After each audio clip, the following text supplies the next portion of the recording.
नमस्कार, माधुरीज किचनमध्ये तुमचं खूप मनापासून स्वागत आहे.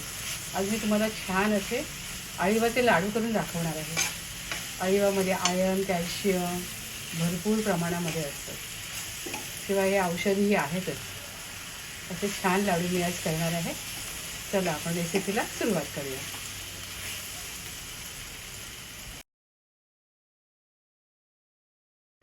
अळीवाचे लाडू करण्यासाठी इथे मी 50 ग्रॅम अळीव घेतले. बघा, हे आता मी निवडून घेतले.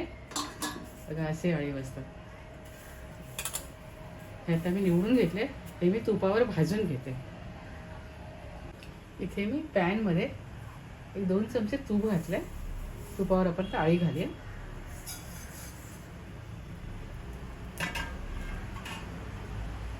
मी छान भाजून घेऊया. तुपावर भाजल्यामुळे काय होतं, अळीवर चिकट होत नाही. लाडू करताना चिकटपणा असतो तो कमी होतो.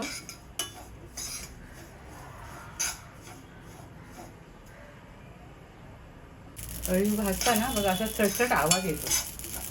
म्हणजे आपले अळीव आवाज येतो ना असा चटचट. म्हणजे आपले अळीव भाजून झाले. आता मी हे काढून घेते. अळीव इथे भाजून झाले. आता मी हे पाण्यामध्ये भिजत घालते. तुम्ही नारळाच्या पाण्यात पण घालू शकता. एक 20 मिनिटे अळीव मी भिजत ठेवते.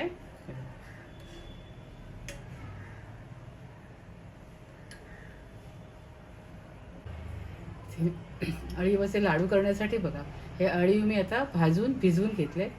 त्याच मापाने हा 1 कप गूळ आहे, 1.5 कप गूळ आहे, 1.5 बाऊल गूळ आहे आणि हे 2 बाऊल हे नारळ किसून घेतलेलं आहे.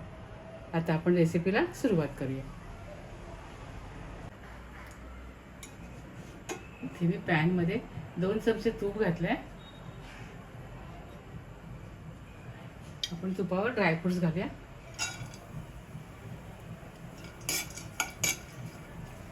थोडे रोस्ट करून घेऊया. ड्रायफ्रुट्स परतून झाले बघा. आता आपण यावर नारळ घालूया.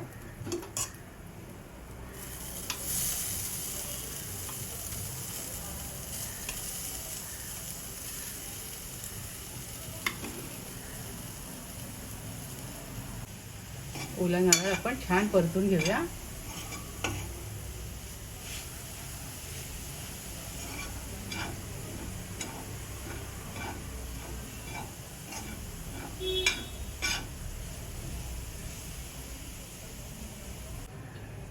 खोबऱ्यामधला पाण्याचा अंश कमी होईपर्यंत आपण परतून घेतलं ना, लाडू टिकतात.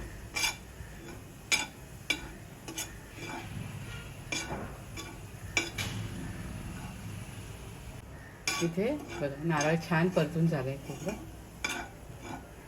आता आपण यावर अळीव घालूया.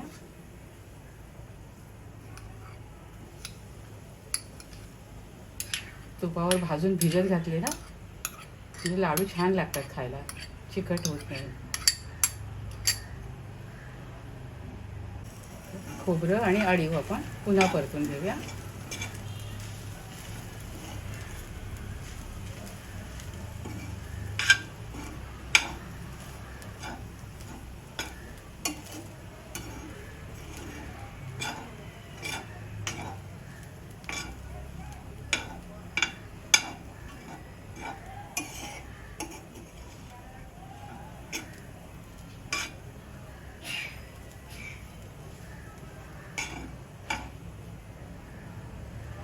आता आपण यावर गूळ घालूया.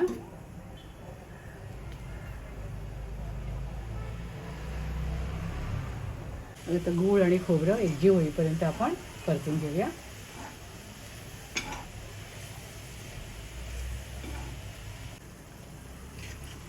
ती सारा आपल्याला गोळा होईपर्यंत परतून घ्यायचा आहे.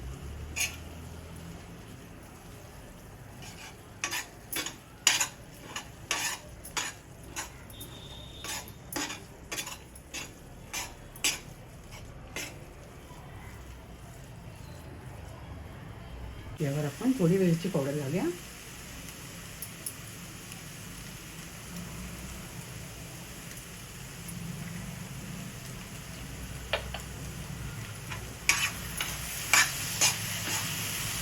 आणि छान परतून घेऊया.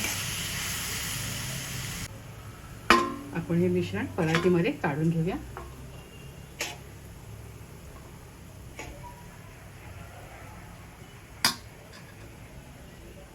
मिश्रण मी परातीमध्ये काढून घेतलेलं आहे. मिश्रण कोमट झालं की आपण लाडू वळून घेऊया. इथे हे मिश्रण कोमट झालेलं आहे. आता आपण लाडू करून घेऊया. लाडू पटापट वळता येतात.